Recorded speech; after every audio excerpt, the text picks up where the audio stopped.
Господи Исусе Христе, Сине Божий, помилуй меня грешного. I Sina i Svetijeg Duha. Amen. Возлюбени во Христа Бога, браќи и сестри, денеска Светата Црква Божја ги празнува светите ангелски, небесни и бесплотни сили, предводени од светиот архистратик Михаил. Овие создадени битија Божи, бидејќи не постоеле, но Бог ги создал. А ги создал пред да го создаде овој свет во кој што човекот живее и пред да го создаде човек. Повеста за светите ангели со самото тоа е постара од повеста за светот и човек. Зашто првото создавањето на духовниот свет е врзано за создавањето на светите ангелски, бесплотни и небесни сили. Браќи и сестри, за светите ангели не знаат само христијани, туку целото човештво, откако го има човекот до денес. И пред Христа, во Стариот Завет и во другите религиозни култури и цивилизации, ангелите имале исклучително место во нивните истории. Но односот кон нив бил сосема погрешен. Не онаков како што е односот на христијаните кон ангелите. Пред Христа многу културни и цивилизирани народи ангелите ги сметале за божество или за полубожество. Во најмала рака битија кои што учествувале во создавањето на светот. Браќи и сестри, работите се секако подруги, бидејќи таквиот третман код ангелите подразбира нивно предвечно или совечно постоење со несоздадениот Бог, бидејќи си има впечаток дека и самите се такви, не создадени, но безсомнежно, духовни и нематеријални. Знаејќи го сето тоа, Светата Црква Божја, на познатиот помесен собор во Лаодикија, помалку од 60 години пред да се случи првиот Васеленски собор во Никеја, 325 година, го донесе точното учење за ангелите. Во него учествуваа маркантни представници на христијанската философија. Еден од нив е и тогашниот папа римски Силвестр, чиј портрет е насликан во олтарската апсида на црквата Света Софија, Премудрост Божја во Охрид. На тој собор, браќи и сестри, ни се дава до знаење дека ангелите се создадени битија како што се создадени човекот и светот. Додека нивната, духовна и интелектуална мог е исклучителна, поради што Бог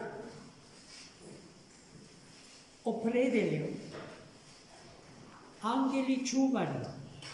За сите народи посебно. Секој народ си има свој ангел пазител.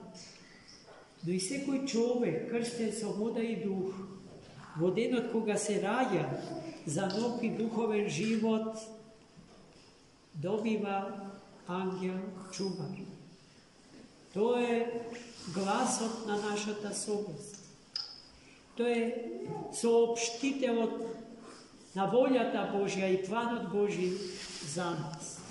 Тоа кој што тивко ни довикнува однато е секогаш, кога го кривотвориме дарот на живот, кога го уништуваме, кога се движиме с краја по некој патишта, што водат во земјата не вратија, далеко, далеко од патот што води по спасение.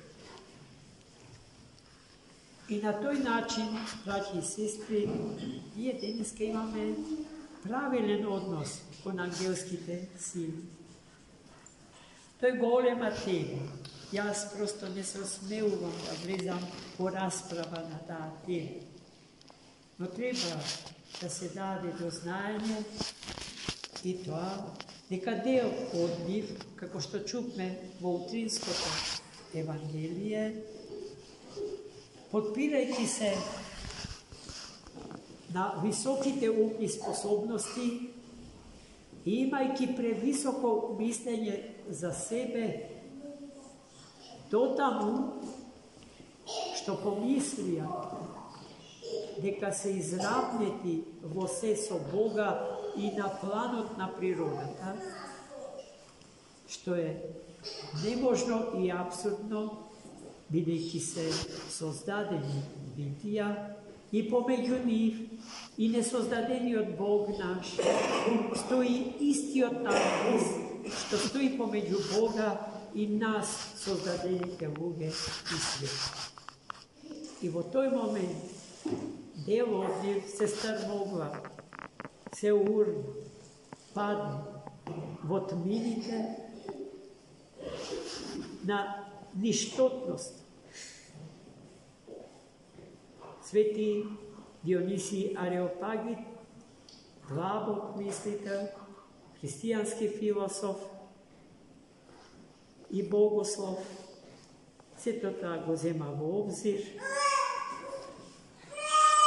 и светите ангелски сили ги распределува во 9 ангелски чинови, во зависност од нивната близина до престолот Божи. 3 по 3 реда. А оној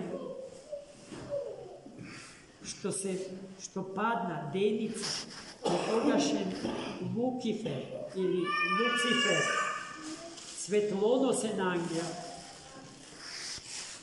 паѓајќи, одстапувајќи од Бога, се претвори, се трансформира во својата спротивност.